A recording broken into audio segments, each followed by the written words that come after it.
working out 30 minutes 5 days a week is totally doable. Um, with respect to new business development, if you're not used to making contacts and tracking that part of your business, make a commitment to do it. But start out with like, I'm going to have 5 meaningful conversations Monday through Friday for the next 4 weeks, and then get used to that, right? So you can build up this muscle over time, and you will have days where it all hits the fan. The dog poops overnight, and that sets the whole thing off wrong way, or you get called into the principal's office for one of your kids, and that kind of sets you um, off, or whatever. You will miss the mark, but don't give yourself permission just to like, oh, screw it. I missed a Monday. I might as well just throw the whole week away. Starting up a new habit is way harder than maintaining a habit.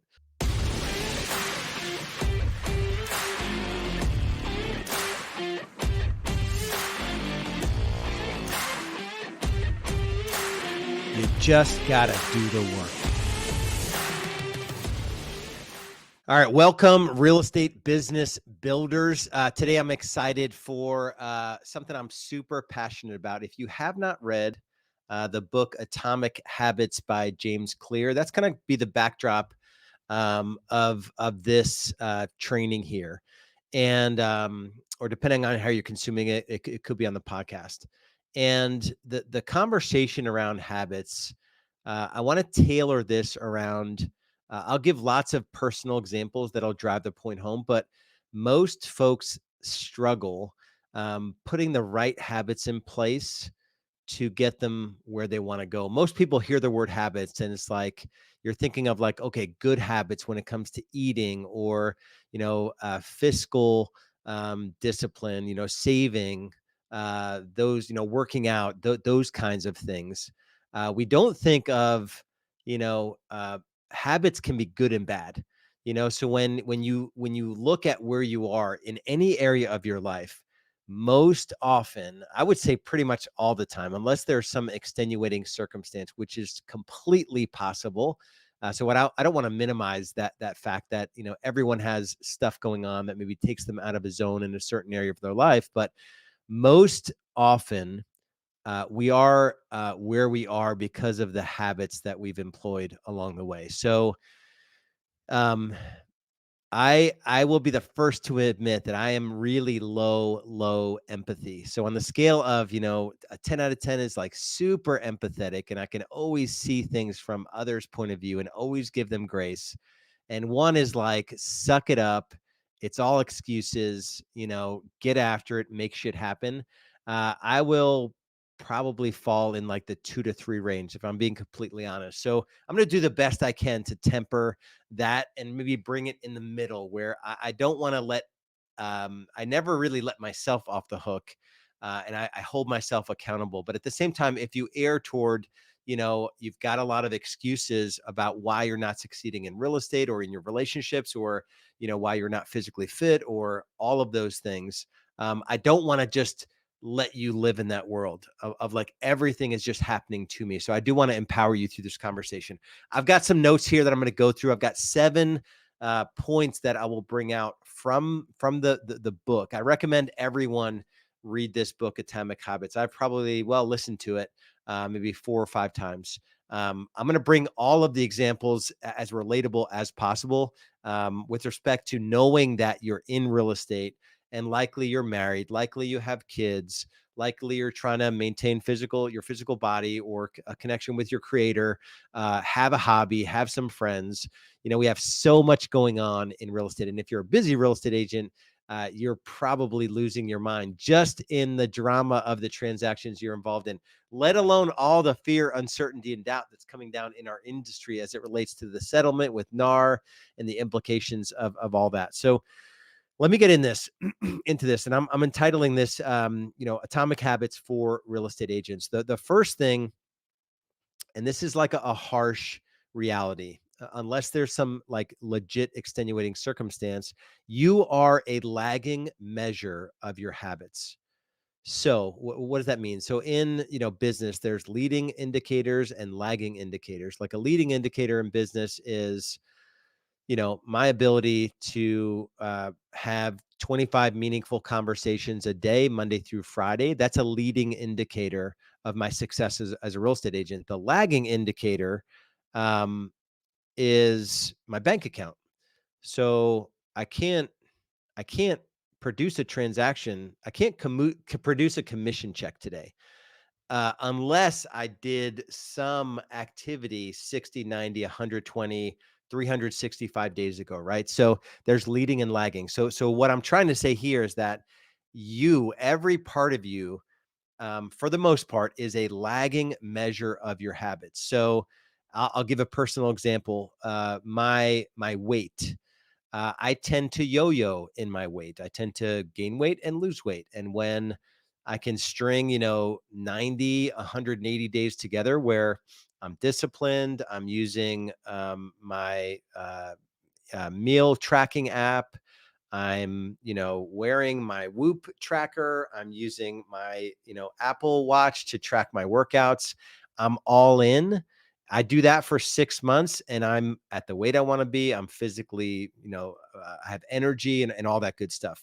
Um, when I let go of some of those things, specifically around my diet, I gained 20, 25 pounds and I'm sluggish and I'm not feeling good about myself physically. So that's just an obvious example that chances are 99% of the time that the lagging measure, your weight is a lagging measure of your diet from the last year, 2, 3 years. In business, the lagging measure is your bank account. So your bank account is exactly what it should be based on the habits you employed, um, 60, 90, 180, every day, right? Carving out time for new business development and follow-ups, 25 meaningful conversations every day. That leading measure or that leading indicator would have you in a better place financially with the lagging measure around your bank account. So it's just to own this fact, I think is really comforting, regardless of any changes that might happen on with the NAR settlement and, with interest rates, with low inventory. Like none of that stuff really matters when you take complete 100% ownership of, where you could be in the future starting today. You look back and like, okay, the lagging measure is exactly where I'm supposed to be based on all of the habits, I employed along the way. So that's just a brutal fact. We can't get around it for the most part. Um, the second thing here I want to go and James Clear goes into this in the book is that we need to work backward from magic or from this ideal vision of what you want your business, your bank account, your physical body, your relationships to look like in the future. And in line with you can't take it all on. So you can't be, and you may have to, based on what's important to you, you may have to prioritize as well. So a good example of this is if you have your marriage is not in a position of strength and you decide that you want your marriage to be in a better place 3 or 6 months from now, and then you also decide that, you're going to work 80 hours a week because financially you're not in the right place. Those may not be in alignment. So the vision, the magic that you want to create in the future has to be within the context of what's important to you. So I'm not going to harp on this one too much. I mean, inside Real Estate B School, we have a process called the 3-year vision, and then we break it down into 1-year plan. Then we work 90 days at a time. And it's really getting clear on what your priorities are. That's the key point here is that you have to get clear on what your priorities are so that you can make sure you're achieving in the areas of life that truly matter. So that's number 2. Number 3, and it's a direct quote from the book. You are what you repeatedly do. And then this whole concept of falling in love with boredom and marrying the process and not the result. So what does it mean you are what you repeatedly do? Personal example, I gave it before. If you eat, lean protein and a couple salads a day and you drink 2 to 3 liters of water, and you just do that repeatedly, you will be in a good place in your physical body. You take the right supplements and you have the proper fats and all that, right? Simple example. And you'd probably eliminate, any kind of low energy or some disease you can eliminate through diet, not all. Um, so you are what you repeatedly do. In real estate, you are what you repeatedly do. If you repeatedly commit to and have no less than 20 meaningful conversations a day, 25 meaningful conversations a day, you will be the busiest real estate agent you know. You will figure out in the time blocks that you set aside every day, um, that you will become busy, and then you become the thing. Right? So you become an agent that starts their day focusing on new business development. You become an agent that is going to honor then the time blocks they set out for different activities that are important, right? For your long-term viable financial success. Um, I wish I could paint a more glorious, picture of my journey in real estate. I was just willing to do. The reason I was able to sell 27 homes my first 10 months in real estate, it was super boring. One lead source, one script, and then I just signed buyers. And it was very, very simple. I didn't love all the parts of it, and it was pretty boring though. And I time blocked 12 to 15 hours a week. I would not. Sometimes I moved them, but I would never just not do them because I knew that was the lifeblood of the business. My ability to sit down and focus on having conversations with people that I knew or leads that I was generating was the only way that I could create the kind of financial freedom that I wanted for myself. It created like massive issues, and new problems, good problems that I had to solve in terms of working too much. And, I sold 44 homes my first full year in real estate and then 58, and then kind of spiraled out of control, 453 homes, just a handful of years later. Um, but I was willing to do the things that was necessary to get myself busy. And I became a busy real estate agent because I was willing to have no less than a minimum number of meaningful conversations every day. So ask yourself, what are you repeatedly doing on the daily? And is that contributing to where you are, a good or bad habit, right? Atomic habits can be good or bad. That's the thing around atomic habits. Are there things that you're doing, getting on social media, getting into the 24/7 news cycle? What are the things that you're doing that aren't contributing to where you want to be successful in terms of your the things that matter to you? Number 4, I've got to hustle here. I want to keep this under 20 minutes to honor your guys' time. I know you're busy. Number 4, make it obvious, attractive, easy, and satisfying. The best example I can give here is I don't love working out, or at least I'll say I didn't love working out until I identified myself with someone that works out because I created a positive habit around it. Um, but the one thing, the little system I put in place that made it like obvious, attractive, easy. I track all of my workouts. I set a goal in the early part of the year. This year, it's to have 150 strength training workouts and 100 HIIT, high intensity interval training workouts. 250 workouts in the year. I track it on my Apple Watch, and I have an app on my phone that I can just summarize exactly how many of each type of workout I've been doing. That's something that's it makes it satisfying for me to sort of check the box. I'm a box checker, and once I set a goal, I could just check the box on it, and I can get after it. So that's just a very obvious, very simple, not all that complicated. It's only a 30-minute workout. I'm not committing to, these 2-hour workout sessions and nothing like that. I just do a very intense, high interval. I have a Peloton tread, and I just do their HIIT workouts, 30-minute high intensity interval training twice a week. And 3 times a week, I'm doing my tonal. And it's just a 30-minute workout. It'll take everything out of me to do it, but it's not like overly a big commitment on time. So that's number 4. And one, this kind of goes a little bit to number 6 here as well, but um, I also sleep in my gym clothes. So I will sleep in my shorts and my shirt, and sometimes I'll put my shoes next to the bed. And actually, James Clear says this in the book. Actually, I'm going to cover that one in number 6 because it's more of a system. Um, but anyway, you've got to make number 4, make this obvious, attractive, easy, and satisfying. Really comes down to also making sure you don't overcommit. And because it's not going to be easy and satisfying when you've committed in like 7 areas of your life, to get after it and you just run out of time and you're super stressed. All right, number 5 is this realization that you will stray. Make sure you get back on track. There's a story around Jerry Seinfeld, the comedian, where something like "Don't break the streak," where he would write a joke every day, and that was his goal, is to write a joke every day.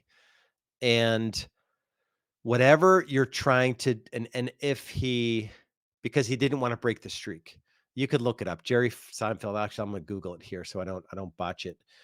Jerry Seinfeld habit, uh, writing habits. Yeah, painfully simple. Um, anyway, I can't find it, but basically, you don't want, and he uses it for writing, but you want to commit to doing a thing and then just don't break the streak. Don't overcommit. Like, I'm going to work 2 hours a day, 7 days a week. um, and then you'll miss it, and but working out 30 minutes 5 days a week is totally doable. um, with respect to new business development, if you're not used to making contacts and tracking that part of your business, make a commitment to do it. But start out with, like, I'm going to have 5 meaningful conversations Monday through Friday for the next 4 weeks, and then get used to that, right? So you can build up this muscle over time, and you will have days where it all hits the fan. The dog poops overnight, and that sets the whole thing off wrong way, or you get called into the principal's office for one of your kids, and that kind of sets you um, off, or whatever. You will miss the mark, but don't give yourself permission just to, like, oh, screw it. I missed a Monday. I might as well just throw the whole week away. Starting up a new habit is way harder than maintaining a habit. Um, a friend of my wife's would kind of joke, she'd be on a health plan, and she'd like blow it out on a Friday, and she'd be like, wow, the whole month is shot. I might as well just like, or I blew it on Friday. I might as well just take the weekend and just go all in, and just eat like a pig, Saturday and Sunday, since I whatever, right? Don't do that. You will stray. In that example of diet, if you stray and you blew it for one meal, just let it be that one meal and not the whole day, right? Not the whole week, if that makes sense. Number 6 is probably the one I'm most passionate about, is this concept of systems versus goals. You do not rise to the level of your goals, you fall to the level of your systems. And explains, that winners and losers have the same goals. Professionals stick to a schedule. Amateurs let life get in the way. Um, goal-based success is momentary. Process-based progress is continuous. Systems come to your aid when when you are at your least consistent and disciplined. And this is a continuation, really, of marry the process, divorce the result, and trust the process.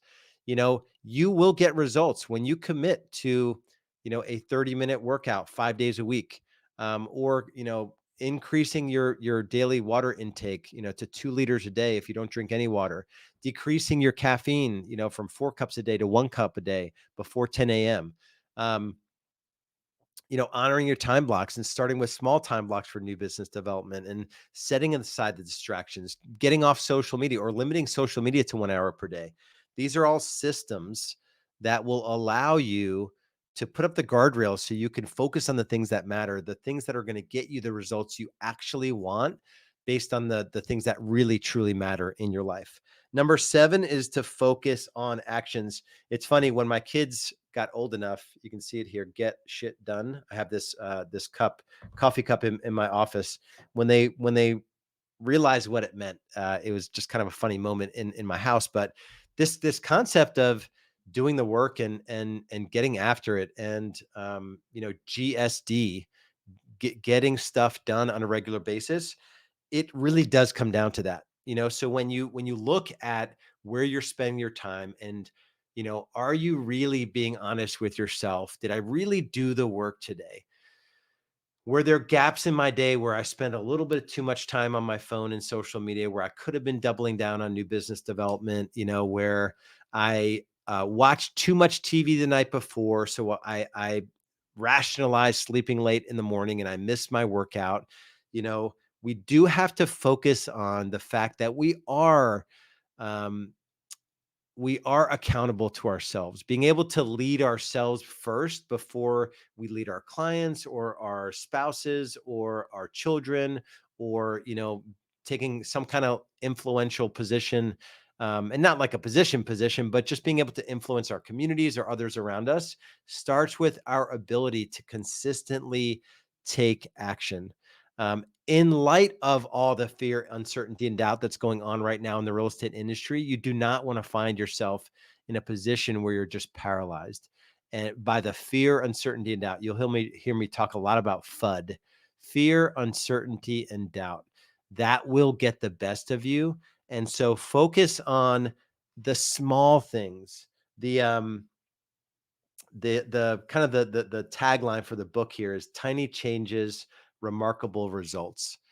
Tiny change. It's the little things done over time that will have you living a life that you couldn't possibly imagine. I didn't get to the point where, I was working 1 day a week and I had 10 agents selling 450 plus homes in a single year.